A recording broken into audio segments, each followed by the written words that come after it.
Assalamualaikum warahmatullahi wabarakatuh. Apa kabar sahabat beriman? Selamat datang di Magenta Islam. Wudu merupakan cara untuk menghilangkan hadas kecil yang ada di tubuh kita. Hal ini dilakukan setiap sebelum sholat agar diri kita bersih dan juga suci. Tentunya tidak akan sah sholat kita jika di tubuh kita masih tertinggal hadas besar maupun kecil.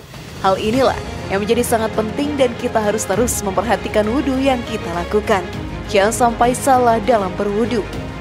Hal tersebut akan berimbas pada sah atau tidaknya sholat kita. Jika lalai, maka semua sholat yang dilakukan akan sia-sia belaka dan tidak akan mendapatkan pahala. Lalu ada beberapa faktor yang bisa membatalkan wudhu. Kita pun harus menghindari hal tersebut. Terdengar juga bahwa menyentuh kotoran hidung atau telinga bisa membatalkan wudhu. Lalu dalam ajaran Islam, apakah hal tersebut benar adanya? Simak video ini hingga akhir ya, agar pemahaman kalian utuh dan tidak tersesat.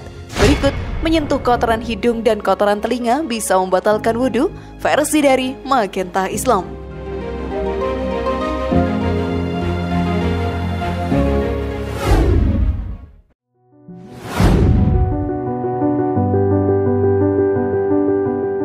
Apakah wudhu batal saat menyentuh kotoran hidung dan telinga? Banyak hal yang bisa membatalkan wudhu. Tentunya ini jangan sampai kita lakukan. Jika hal tersebut terjadi, kita harus mengambil wudhu kembali dan baru bisa menjalankan sholat. Hal tersebut merupakan solusi termudah yang bisa kita lakukan. Setan akan selalu menggoda umat manusia agar terjerumus menjauh dari Allah Ta'ala. Mereka pun akan menyerang dari segala kelemahan yang manusia miliki. Tentunya ini akan menjadi ujian yang berat untuk kita semua. Tetapi sebagai umat muslim yang beriman, kita pun harus bisa menahan godaan tersebut. Saat ingin melaksanakan sholat, pastinya ada saja rasa malas untuk memulainya, atau bahkan malas untuk mengambil wudhu ulang saat kita mengalami batal wudhu. Hal ini pun harus kita lawan agar selalu dekat dengan Allah Ta'ala. Setiap kotoran yang ada dalam diri kita adalah sebuah najis. Lalu apakah dengan menyentuh kotoran hidung atau telinga bisa membatalkan wudhu? Walau terkesan menjijikan, tetapi hal tersebut tidaklah membatalkan wudhu. Ketentuan ini seperti yang tersirat dalam kitab Hasyiah Al-Baijuri. Segala benda cair yang keluar dari dua jalan adalah najis. Maksud dari cairan yang keluar dari dua jalan adalah keluar dari salah satu dua jalan yang berupa kubul dan dubur. Dikecualikan dengan perkataan dari dua jalan, itu perkara yang keluar dari lubang-lubang tubuh yang lain, telinga, hidung, mulut, maka dihukumi suci, kecuali muntahan yang keluar dari mulut setelah awalnya muntahan tersebut telah sampai pada perut, meskipun warna muntahan tidak berubah. Syekh Ibrahim Al-Baijuri, Hasyiatul Baijuri Juz 1 halaman 100. Walau begitu sahabat beriman, kita lebih baik tidak melakukannya karena sungguh tidak baik dan kotor. Tidaklah elok diri kita yang akan menghadap kepada Sang Pencipta melakukan hal jorok dengan menyentuh kotoran kuping dan juga hidung. Namun sebelum video ini semakin berlanjut, klik dulu tombol loncengnya supaya kita tetap bertebar syiar melalui channel ini. Mari berbagi pengetahuan dan ilmu yang bermanfaat. Amin ya robbal alamin.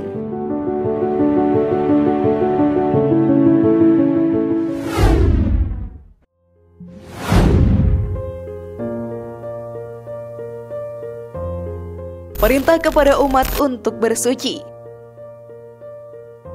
Saat kita akan melakukan ibadah sholat atau yang lainnya, tubuh kita harus suci dari hadas besar ataupun kecil. Tentunya kita pun harus memperhatikan ini dan tidak melewatkannya. Tidak sedikit orang yang menyepelekan sehingga berimbas kepada sah atau tidaknya sholat atau ibadah lain yang dilakukan. Hal tersebut merupakan sebuah kerugian yang luar biasa yang tercipta karena melalaikan hal yang kecil.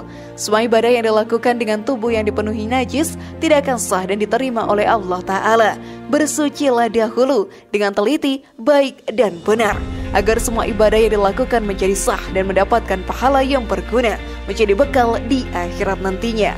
Bersuci pun diperintahkan kepada seluruh umat Islam. Hal ini pun dijelaskan dalam Al-Quran. Wahai orang-orang yang beriman, apabila kamu hendak melaksanakan sholat, maka basuhlah wajahmu dan tanganmu sampai ke siku, dan sapulah kepalamu dan basuhlah kedua kakimu sampai ke kedua mata kaki. Jika kamu junub maka mandilah, Dan jika kamu sakit atau dalam perjalanan atau kembali dari tempat buang air atau kakus atau menyentuh perempuan, maka jika kamu tidak memperoleh air, maka bertayamumlah dengan debu yang baik atau suci. Usaplah wajahmu dan tanganmu dengan debu itu. Allah tidak ingin menyulitkan kamu, tetapi Dia hendak membersihkan kamu dan menyempurnakan nikmat-Nya bagimu agar kamu bersyukur. Quran Surat Al-Ma'idah ayat 6. Karena itu, janganlah meremehkan tentang bersuci. Hal inilah yang mempengaruhi sah atau tidaknya sholat atau ibadah lain yang kalian lakukan.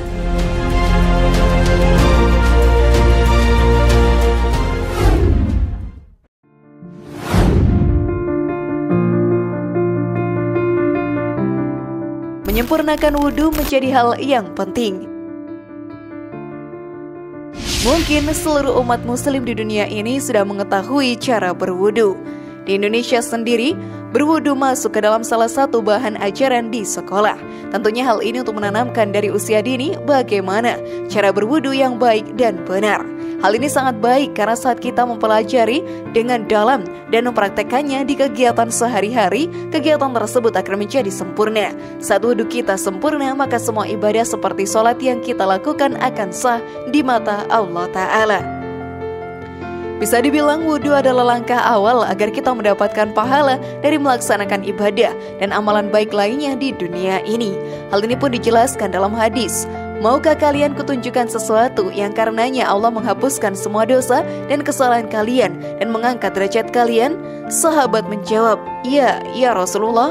Rasulullah lalu menjelaskan, menyempurnakan wudhu. Banyak berjalan kaki ke masjid dan menunggu satu sholat sesudah sholat yang lain. Hadis riwayat Muslim, Tirmizi, Nasai, dan Malik. Tetapi memang ada saja manusia yang menjerumuskan ke dalam rayuan setan dan iblis sehingga tidak memperhatikan wudhunya. Mereka melakukan seenaknya sehingga hadas kecil yang ada di tubuhnya tidak hilang secara menyeluruh. Tentunya hal ini sangat merugikan dan membuat segala ibadahnya menjadi tidak diterima oleh Allah Subhanahu wa Ta'ala. Segala sesuatu yang dilakukan menjadi sia-sia dan tanpa sadar dirinya sudah menjadi bagian dari setan yang terkutuk.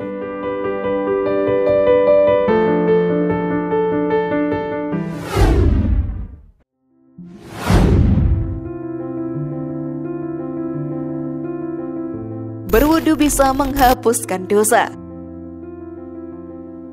Sahabat beriman, setiap manusia tidak pernah luput dari dosa. Setan dan iblis selalu ada di sekitar kita dan selalu membujuk umat manusia untuk melakukan perbuatan yang sesat agar terjerumus ke dalam api neraka dan mendapatkan siksaan di sana.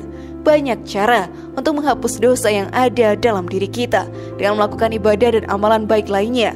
Dosa yang ada dalam diri kita pun semakin lama akan terhapus. Bahkan dengan berwudu sebelum sholat saja dosa kita pun bisa terhapuskan.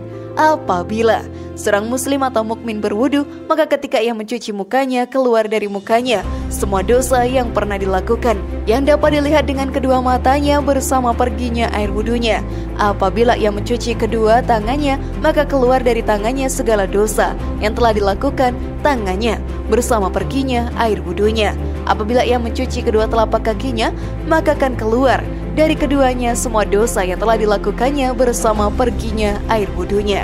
Hadis riwayat Muslim, Mali, dan Tirmizi. Hal ini menjadi bukti bahwa berwudu sangat penting untuk umat muslim. Banyak manfaat yang bisa kita dapatkan dari berwudu. Dosa yang semakin lama hilang menjadi berkah yang luar biasa karena semakin mendekatkan kita untuk menjadi penghuni surga.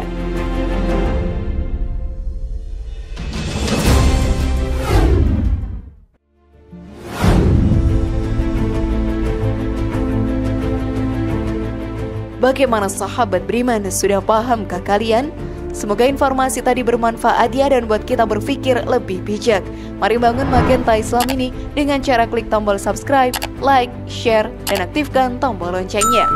Wassalamualaikum warahmatullahi wabarakatuh dan jangan lupa tonton video yang lainnya.